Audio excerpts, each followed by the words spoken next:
So I'm just gonna really quickly measure these angles for us. Okay, just kind of proving to you that this works. All right, so that's a 90. It's like I've never used a smartphone before. All right, and that side's roughly about 60, which means that's 30. Okay, over here looks about 125.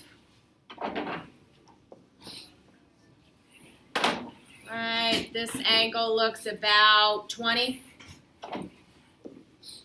which means this angle would have to be about 35. Everybody's good there? Okay, I'm going to get rid of that protractor because it's in my way. Alright, now I'm going to measure the sides because the relationship that we're looking at, or the property that we're going to be looking at, is the connection between the angles and the sides of your triangle. So, and I'm just estimating here, so it looked about 3.5 or 2? 4.5. 3.5? Looks about 3.5. Again, totally just estimating here. Because that's all we really need to do. Right, this side looks about 6.25. Okay. This one is going to be a really awful estimate. Of course, I could use Pythagorean theorem to get a better estimate, but really? Okay.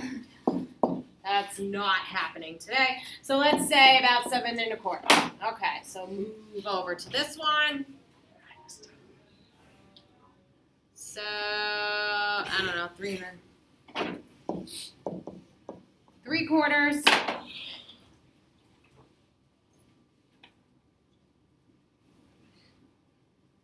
6. This could be some of the worst estimating right now. It's okay. It's still going to work. 4.25. It's great. All right. Look at it for a bit. See if you can make a connection that happens with the angles and the side measurements of these triangles. It happens in both of them. It'll happen in every triangle.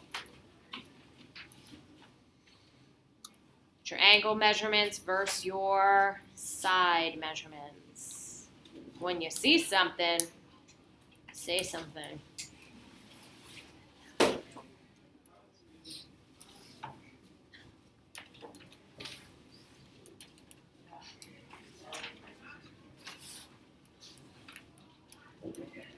How about looking like if you were to maybe want to identify like the size of angles versus the sizes of your side lengths. Think size. Think about the size. Think about your smallest angles. Think about your largest angles. What do you got, Gabe? Where the size of your side is the largest, on the opposite side, the angle is the largest? That's it. Okay. Across from your largest angle. Everybody look at both of the triangles. Look at this angle. That is the largest. Look at the side across from that angle. It is the longest side of the triangles. Look at the shortest sides of both of the triangles. Look at the angle across from the shortest side. It is the smallest angle measurement, okay? So across from the longest side is the largest angle. Across from the shortest side is the smallest angle, and it works flip-flopped too. That means that across from the smallest angle is the shortest side, across from the largest angle is the longest side, okay? Let me give you these out, and then we will, did I give them out to you? No, they're right here. Take a little bit of notes. One more of that. Okay.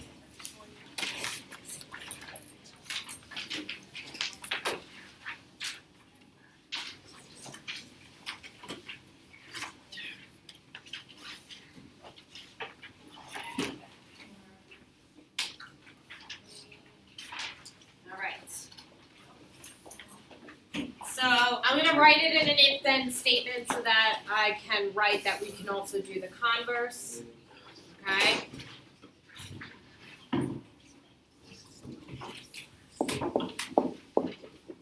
So, if an angle, Is this in the lines? yeah.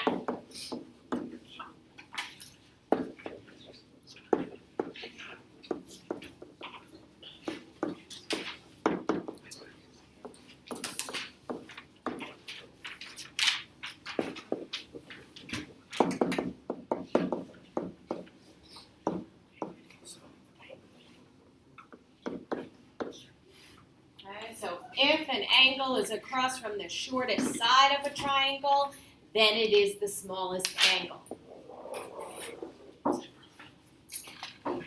Coincidentally, if an angle is across from the longest side,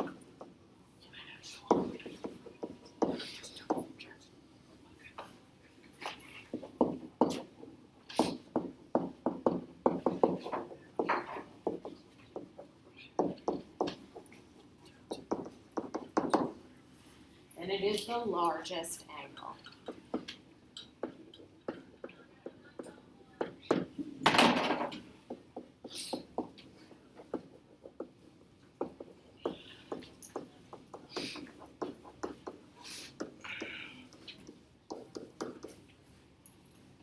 And the converse is true here. Meaning you can flip-flop it and it be the same thing.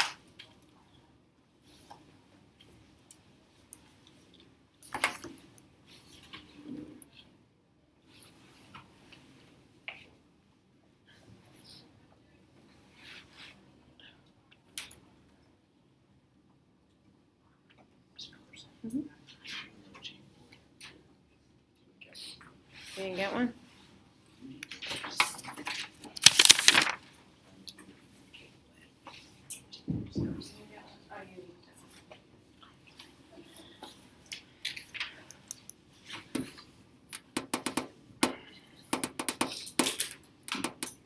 You guys got this?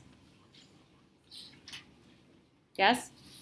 All right, let's look at those two accompanying triangles. Okay, so triangle ABC, we are given the three angle measurements. We must order the three sides from smallest to largest. What is the smallest side?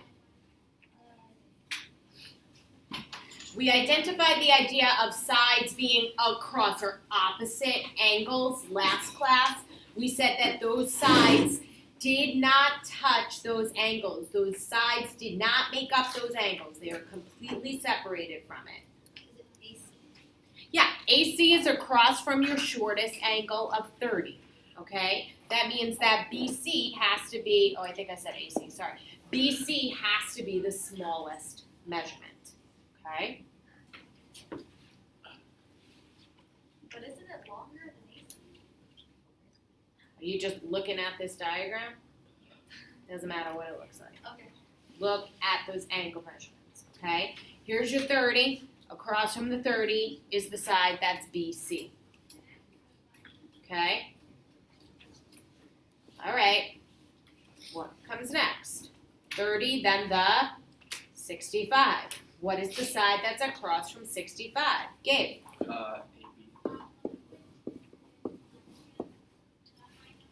Finally, the largest angle is across from the the largest side is across from the largest angle. Did I say that right? The longest side is across from the largest angle. That means your longest side here, AC. Okay? It's an inequality statement that I wrote here. So BC is less than AB, which is less than AC. So there is a less than sign. Good? All right, let's kind of flip it. And now let's take a look at what if I gave you the side lengths, can I order my angles, okay? What is the shortest side length? 4. It's 4. What is the angle that's across from the 4, Harrison? Is the F. Okay, then comes